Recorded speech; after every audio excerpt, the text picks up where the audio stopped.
Assalamualaikum warahmatullahi wabarakatuh. Salam sejahtera bagi kita semua.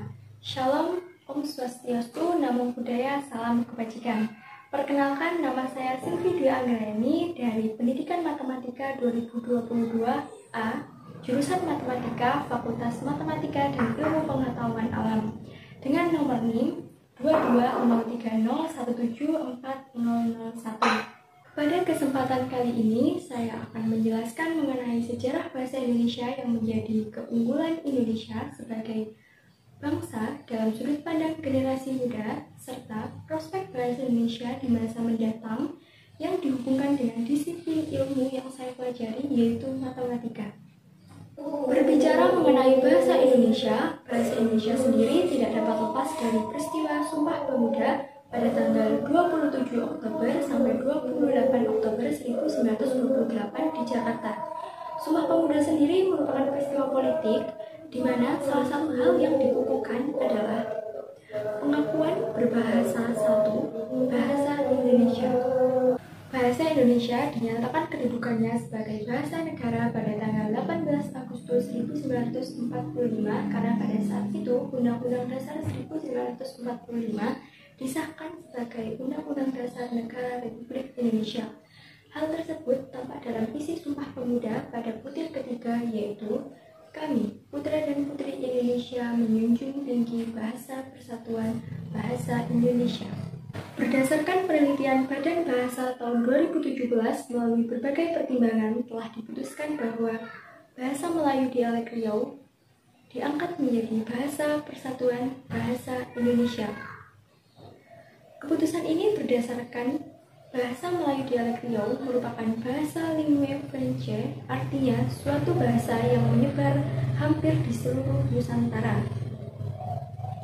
Nah, letak geografis bangsa Melayu menjadi lalu lintas jalur pelayaran dunia guna mendukung persebaran bahasa Melayu ke penjuru wilayah Indonesia.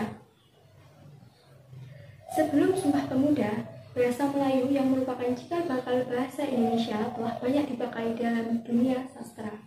Berbicara mengenai bahasa sendiri merupakan alat komunikasi yang paling penting bagi manusia, serta merupakan suatu sistem lambang bumi yang bersifat arbitrer dan konvensional, di mana arbitrer sendiri berarti bahwa bahasa lahir dengan konsep kesewenang-wenangannya, sedangkan konvensional berarti dalam pemakaian bahasa terjadi kesepakatan-kesepakatan antara bahasa dan masyarakat tutur bahasa.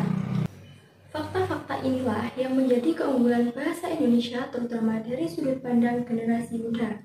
Di antaranya yaitu Wikipedia menempatkan bahasa Indonesia pada peringkat 3 se-Asia setelah bahasa Jepang dan bahasa Mandarin. Kepala Badan Pengembangan dan Penelitian Bahasa Kemendikbud RI menyatakan bahwa bahasa Indonesia telah diajarkan di lebih dari 45 negara di dunia.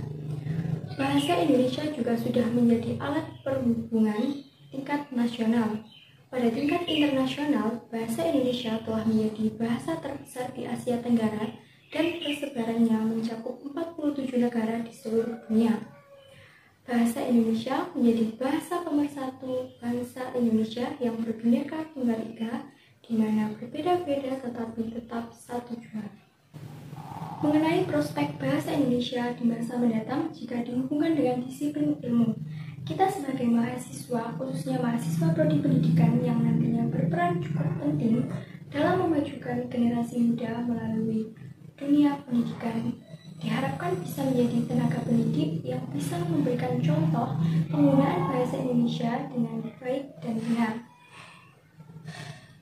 Contohnya saja, siswa yang harus mengerjakan soal matematika di mana soal tersebut menggunakan bahasa Indonesia.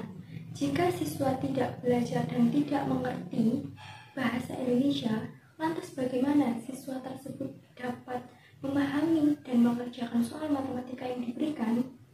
Nah, untuk itu, sebagai tenaga pendidik, kita nantinya diharapkan bisa mengajarkan dan memberikan contoh langsung dalam penggunaan bahasa Indonesia melalui pembelajaran setiap harinya.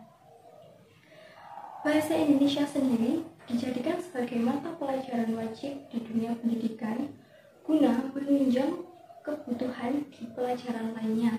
Karena jika tidak bisa menggunakan bahasa Indonesia, maka akan sulit untuk memahami pelajaran lainnya. Hal ini merupakan salah satu hubungan bahasa Indonesia jika dikaitkan dengan ilmu yang saya pelajari, yaitu matematika. Nah, mengenai prospek bahasa Indonesia yang lain, yaitu bahasa Indonesia diharapkan nantinya bisa lebih menampakkan peranannya dalam kehidupan modern. Karena bahasa Indonesia tidak hanya digunakan sebagai alat komunikasi saja. Demikian yang dapat saya sampaikan, kurang lebihnya saya mohon maaf. Wassalamualaikum warahmatullahi wabarakatuh.